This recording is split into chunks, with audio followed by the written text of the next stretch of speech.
मेरा नाम मरिया है। मेरी उम्र 22 साल है और मेरी शादी को करीब 4 साल हो चुके हैं। मैं अपने ससुराल में बहुत खुश थी। मेरा ससुराल ज्यादा बड़ा नहीं था। वहां सिर्फ मेरे पति और ससुर जी ही रहते थे। मेरी सास का मेरी शादी से करीब 6 महीने पहले निधन हो गया था और मेरे पति अपने माता पिता की इकलौती संतान थे। सास के जाने के बाद से घर सूना सूना सा हो गया था। मेरे पति और ससुर जी के काम पर चले जाने के बाद घर खाली ही रहता था और जब वे शाम को लौटते तो घर की खामोशी उन्हें परेशान करती थी। इसी वजह से मेरे ससुर जी ने अपने बेटे की शादी कराने का सोचा। एक दिन मेरे पिताजी के एक मित्र ने मेरे लिए सुनील का रिश्ता बताया। पिताजी लड़के के बारे में सुनकर बहुत खुश हुए। उन्होंने मेरी माँ से भी इस रिश्ते की बात की। मेरे माता पिता इस रिश्ते से खुश थे। उन्हें लगा कि छोटा ससुराल होगा तो मुझे ज्यादा परेशानी नहीं होगी। इसके बाद मेरी शादी सुनील से सादगी से हो गई। मेरे ससुर जी ने पहले ही कह दिया था कि उन्हें दहेज नहीं चाहिए और वे फिजूल खर्ची के खिलाफ थे। ससुर जी बहुत अच्छे इंसान थे और सबसे अच्छी बात यह थी कि उन्हें खाना बनाना बहुत पसंद था। मेरे पति और ससुर जी के काम पर चले जाने के बाद मैं घर में अकेली होती थी। अकेलेपन को दूर करने के लिए मैं तरह तरह के खाने बनाती, किताबें पढ़ती और घर की सजावट में लगी रहती। मेरे इस शौक से पति और ससुर जी भी बहुत खुश रहते।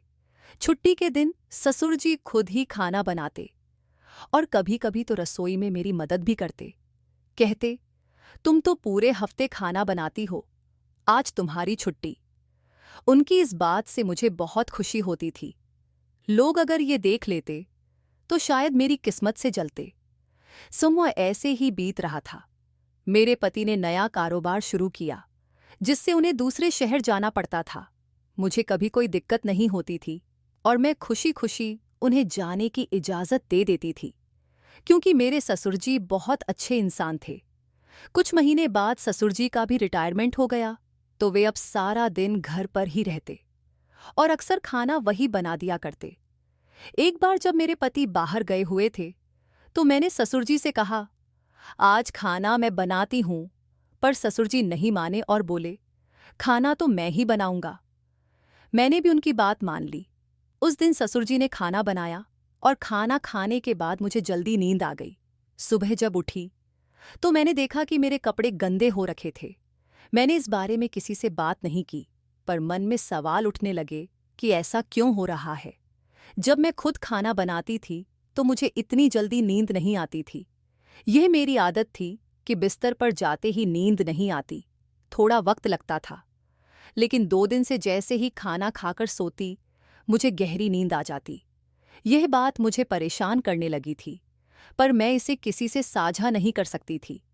मुझे लगा कि अगर मैं अपने पति को बताती तो वे शायद मुझे ही दोषी ठहराते, क्योंकि घर में और कोई नहीं था। माता पिता को बताकर भी उन्हें चिंता में नहीं डालना चाहती थी। धीरे धीरे मैं ससुर जी से बचने की कोशिश करने लगी। पहले जो बात मुझे अजीब नहीं लगती थी, अब वही बातें मुझे परेशान करने लगीं। वे अक्सर चाहते कि मैं उनके पास रहूं, पर अब मैं उनसे दूर रहने की कोशिश करती। बहाने से बाजार चली जाती, लेकिन आखिरकार वापस घर ही आना होता था। फिर एक दिन हद हो गई। मेरे पति को ससुर जी ने जबरदस्ती दूसरे शहर भेजने का कह दिया। पति ने कहा कि वहां कोई काम नहीं है, जाने से फायदा नहीं होगा। पर ससुर जी ने डांटते हुए कहा, काम ढूंढने के लिए बार बार जाना पड़ता है, ऑफिस के चक्कर काटने पड़ते हैं। इस बात ने मुझे और परेशान कर दिया। मजबूर होकर मेरे पति दूसरे शहर चले गए। उनके जाते ही मेरे ससुर के चेहरे पर एक ऐसी खुशी दिखी जैसे उनकी कोई बड़ी इच्छा पूरी हो गई हो। मैंने उनसे कहा कि मैं अपने मायके जाना चाहती हूं, लेकिन ससुर जी ने मना कर दिया। उन्होंने कहा, मेरा बेटा भी अभी यहां नहीं है। अगर तुम भी चली जाओगी तो मैं अकेले घर में क्या करूं? है मैं क्या करूंगा? यहीं रुक जाओ, जब वह लौट आएगा तब चली जाना। मैं चाहकर भी कुछ नहीं कह पाई और वहीं रुक गई। लेकिन मेरे दिल में जो शक पैदा हो गया था वह खत्म नहीं हो रहा था। उस दिन फिर से ससुर जी ने खाना बनाया। मैंने कहा कि मेरा खाने का मन नहीं है, लेकिन उन्होंने जिद करके मुझे थोड़ा खाना खिला ही दिया। खाना खाने के तुरंत बाद मुझे नींद आने लगी और मैं बिस्तर पर लेटते ही सो गई। सुबह जब उठी तो देखा कि मेरे बिस्तर और कपड़ों पर गंदगी थी। गुस्से से भरी हुई मैंने ठान लिया कि अब इस बारे में अपने पति से जरूर बात करूंगी। मैंने अपने कपड़े धोने की बजाय वॉशरूम में लटका दिए ताकि सबूत के तौर पर अपने पति को दिखा सकूं। पति के लौटने पर मैंने कई बार सच्चाई बताने की कोशिश की, लेकिन ससुर जी हर समय हमारे साथ रहते थे, जिससे मौका ही नहीं मिल रहा था। एक रात जब मेरे पति कमरे में आए तो मैंने इशारों में उन्हें सब कुछ बताने की कोशिश की, लेकिन उन्होंने मुझे डांट दिया। वे बोले, पापा तुम्हें अपनी बेटी की तरह मानते हैं और तुम उनके बारे में ऐसा सोच रही हो, यह गलत है। मैंने बहुत कोशिश की उन्हें यकीन दिलाने की, लेकिन वे मानने को तैयार नहीं थे। हार कर मैंने सबूत के तौर पर गंदे कपड़े दिखा दिए। फिर भी वे मेरे ससुर के खिलाफ कुछ भी सुनने को तैयार नहीं थे। उन्होंने उल्टा मुझ पर ही आरोप लगा दिया कि मैं उनके पिता पर आरोप लगाकर अपनी गलतियों को छुपाने की कोशिश कर रही हूं। उन्होंने कहा, पिताजी जल्दी सो जाते हैं, उन्हें क्या पता रात में घर में क्या होता है और क्या नहीं। पता नहीं तुम किसे घर बुलाती हो। उनकी इस बात से मेरे पैरों तले जमीन खिसक गई। हम दोनों के बीच बहुत बहस हुई और आखिर में मैं मायके चली गई। 1 महीना बीत गया, लेकिन उन्होंने मेरी कोई खबर नहीं ली। घर में सब मुझसे पूछने लगे कि पहले तो तुम इतने दिन मायके नहीं रहती थी, क्या किसी बात पर नाराज होकर आई हो। मैं क्या बताती कि मेरे साथ क्या हुआ है। मुझे चुप रहना पड़ा, क्योंकि मैं अपने माता पिता को परेशान नहीं करना चाहती थी। कुछ दिनों बाद मेरे ससुर मुझे लेने के लिए मायके आ गए। उन्होंने कहा, बेटा इतने दिन हो गए, तुम अभी तक घर नहीं आई, मैं तुम्हें लेने आया हूं। उनके इस प्रेम भरे व्यवहार से मेरे घरवाले बहुत खुश हो गए, पर मैं उनके साथ वापस नहीं जाना चाहती थी, क्योंकि मैं झगड़ा करके आई थी। ससुर जी ने समझाते हुए कहा, बेटा जो भी परेशानी है दोनों बैठकर सुलझा लेना, इस तरह नाराज होकर घर छोड़ देना सही नहीं है। उनकी बातों से मजबूर होकर मुझे उनके साथ वापस जाना पड़ा। घर आने पर मेरे पति का मूड ठीक नहीं था। उन्होंने कहा, जिस पर तुम शक कर रही थी वही तुम्हें लेने के लिए आया है, वरना मैं तो कभी भी तुम्हें लेने नहीं आने वाला था। बिना किसी गलती के भी मुझे शर्मिंदा होना पड़ा, माफी मांगनी पड़ी और धीरे धीरे सब कुछ ठीक होने लगा। अब मैं चुपचाप रहने लगी थी और पति से बहुत कम बात करती थी। लेकिन ससुर जी का वही रूटीन था। वे खाना पकाते और हर बार उनके बनाए खाने के बाद मुझे गहरी नींद आ जाती। मुझे समझ नहीं आ रहा था कि यह क्या हो रहा है और मैं किसी से इस बारे में बात भी नहीं कर सकती थी। मेरी जिंदगी अजीब मोड़ पर आ गई थी, जैसी मैंने कभी सोची भी नहीं थी। अब मुझे खुद से घृणा होने लगी थी। जो मैं थी और जो बन गई थी उसमें एक बड़ा फर्क आ गया था। ससुर जी को मेरी आदतों का अंदाजा हो गया था, इसलिए वे मुझसे बहुत कम बात करते थे। लेकिन खाना बनाने का सिलसिला ऐसे ही चलता रहा। सच कहूं तो उनके हाथ के खाने का स्वाद बहुत अच्छा था। जो भी खाता उसकी तारीफ करता। पर अब मुझे उनके खाने से घिन आने लगी थी। घर में 3 लोग थे, तो मैं अपने लिए अलग खाना भी नहीं बना सकती थी। कहते हैं जब इंसान लाचार हो जाता है तब ईश्वर कहीं न कहीं से रास्ता दिखाता है। मेरे साथ भी कुछ ऐसा ही हुआ। एक दिन मैं बाजार में सामान लेने गई और वहां मुझे मेरी एक पुरानी सहेली मिल गई, जो कॉलेज के समय की थी और अब दूसरे शहर में रहती थी। मेरे पति का ट्रांसफर होने के बाद हम वापस शहर लौट आए। एक दिन बाजार में खरीदारी करते समय अचानक मेरी एक पुरानी सहेली से मुलाकात हो गई। इतने वक्त बाद उसे देखकर मैं बहुत खुश हुई और हमने मिलने का प्लान बनाया। कुछ ही दिनों में हम दोनों एक दूसरे के घर आने जाने लगे। जब वह 2-3 बार हमारे घर आई तो उसने मेरे और मेरे ससुर के बीच के व्यवहार को गौर से देखा और मुझसे इस अजीब स्थिति के बारे में पूछा। मैंने उसे सब कुछ बता दिया, वो सब जो मेरे साथ होता था। मेरी बात सुनकर वह बहुत हैरान हुई और उसने वादा किया कि इस मामले में मेरी पूरी मदद करेगी। एक दिन जब मेरे पति किसी काम से बाहर गए, मेरे ससुर ने हमेशा की तरह खाना बनाया। मैंने खाते समय अपनी प्लेट से थोड़ा खाना चुपके से अलग कर लिया। अगले दिन वही हुआ जो हमेशा होता था। मैंने वो बचा हुआ खाना अपनी दोस्त को दे दिया, क्योंकि उसके पति लैब टेक्नीशियन थे और वे उस खाने की जांच करा सकते थे। कुछ दिनों बाद रिपोर्ट आई और मेरे शक की पुष्टि हो गई। खाने में नींद की दवा मिलाई गई थी। इसी वजह से मुझे जल्दी नींद आ जाती थी। पहले तो मैंने सोचा कि इस रिपोर्ट को अपने पति को दिखा दूंगी, पर मुझे डर था कि वे मुझ पर झूठे आरोप लगाने का दोष देंगे और कहेंगे कि मैं उनके पिता पर झूठा आरोप लगा रही हूं। इस डर ने मेरी जुबान को बंद कर दिया। फिर एक दिन, जब मेरे पति घर पर नहीं थे, मेरे ससुर ने फिर से खाना बनाया। मैंने अपनी दोस्त की सलाह पर वह खाना नहीं खाया, पर दिखावा किया कि मैंने खा लिया है और अपने कमरे में जाकर सोने का नाटक करने लगी। मैंने सोचा कि इस बार देखूंगी कि मेरे सोने के बाद मेरे साथ क्या होता है। मुझे लेटे कुछ ही देर हुई थी कि अचानक मेरे कमरे का दरवाज़ा खुला। मेरी सांसें तेज हो गईं, लेकिन मैं चुपचाप लेटी रही, क्योंकि इस रात से पर्दा उठाना जरूरी था। मेरे ससुर मेरे पास आकर बैठ गए, पर शायद उन्हें शक हो गया था कि मैं जाग रही हूं। वे कुछ देर बैठे और फिर वहां से चले गए। अब मेरे पास खुद को निर्दोष साबित करने का कोई सबूत नहीं था, इसलिए मैं कुछ नहीं कर सकती थी। अगले दिन मैंने अपनी दोस्त को यह सब बताया। वह बहुत परेशान हुई और उसने कहा कि मुझे यह सब अपने पति को बताना चाहिए, मगर मेरा डर मेरे ऊपर हावी हो चुका था और मैं खुद को असहाय महसूस कर रही थी। आखिरकार मेरी दोस्त ने फैसला किया कि वह खुद मेरे पति से बात करेगी।